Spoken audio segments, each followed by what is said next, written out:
আরে ভাই কোয়েন না, উড়ার সময় তো উড়ার সময় তো ভালোই লাগছে, কিন্তু নামার সময় যে ভাইয়া অবস্থা খারাপ হয়ে যেতেছে গা, পুরো কারাচি। আরে পিছলা মানি ভাই এক প্রকার জীবন মরণ যুদ্ধ ভাই, এরকম একটা পিছলা হয়, খালি পিছলা না দেন। হ্যাঁ, পাথর হওয়ার কারণে দেন ভাই, দেখেন এদিক দিয়ে রাস্তা নাই, এদিক দিয়ে ঘুরে আইসা আবার এদিক দিয়ে গেছে, দেখছেন ওই যে দেখেন। আরে চেহারা চেহারা ভালো আসছে।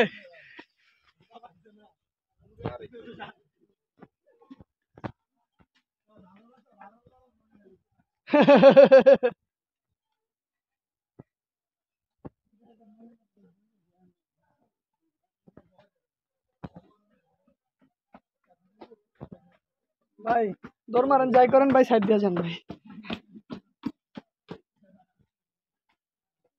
ভাই আমি তো অবাক, ভাইয়ের এক্সপিরিয়েন্স দেখে আমি তো অবাক। ভাই আসলে গুড এক্সপিরিয়েন্স ভাইয়ের। হ্যাঁ লাডির এক্সপিরিয়েন্স দাও, লাডি লাডি দিয়ে নামে কেমনে?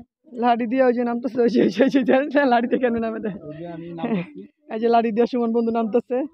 হ্যাঁ কিন্তু ভাইয়ের সত্যি মানে অবাক হয়ে গেলাম যে ভাই এত স্পিডে দৌড়ায় নামতেছিল, যদি ওর পায়ে ভালো মানের শু ছিল আর ওনার মধ্যে প্র্যাকটিস ছিল, যে কারণে উনি একটু ভালোভাবে নামতে পারছে। হ্যাঁ কিন্তু আমরা তো আসলে আনঅফিসিয়াল ম্যান, তো আমাদের একটু পরিশ্রম বেশি হইলেও ভালো লাগতেছে। সর্বশেষ ঝুঁকি না নিয়ে লাভ নাই, না একটা ছোট ঝর্ণা পানি শব্দ পড়তেছে, এটা আপনাদেরকে দেখাও। এই যে দেখেন মোটামুটি দাঁড়া একটু বিদ্যালয়